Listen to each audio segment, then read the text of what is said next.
In a crowded compound, everyone knew each other. A man lived there with his wife and their little daughter. One evening, the girl came home crying uncontrollably. She told her parents a neighbor's son had done something terrible to her. Her parents rushed to confront his family, but they refused to believe it.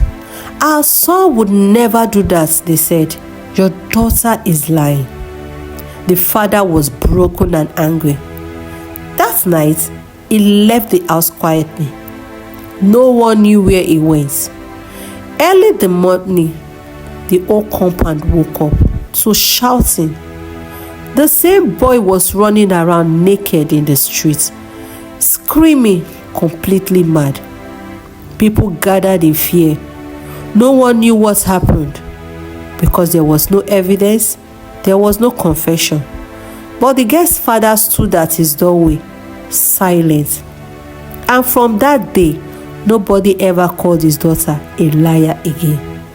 Days passed, but peace did not return to the compound. The boy's parents stopped coming outside. Their doors stayed shut. At night, people could hear crying from inside their room. The mother, who once shouted, "Your daughter is lying," now sat on the bare floor, holding her son's hand, who no longer recognized her. He laughed at nothing.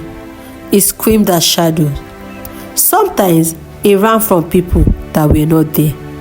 Fear slowly turned into whispers. Neighbors began to remember.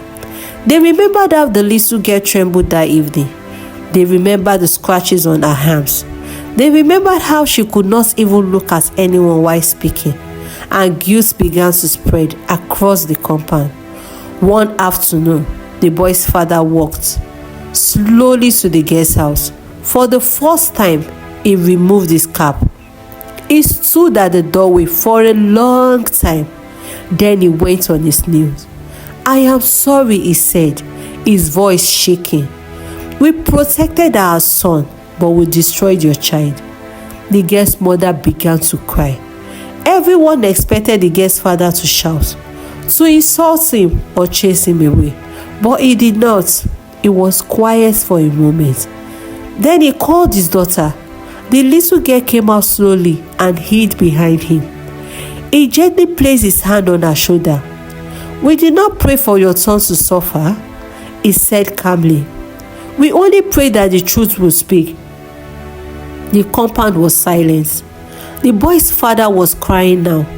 "I don't know how to live with what he did." The girl looked at the man, then looked up at her father. "Daddy, should we forgive them?" she asked softly. The father closed his eyes. Pain was still there. Anger was still there. But he knew something. If hatred continued, it would never heal. He nodded slowly. "We forgive you." The boy's mother burst into tears. From that day, something changed in the compound. People began protecting their children. They listened when the child spoke, and no one ever ignored the child's cry again. The little girl slowly smiled again, because sometimes justice is not revenge. Sometimes the real miracle is the courage to forgive.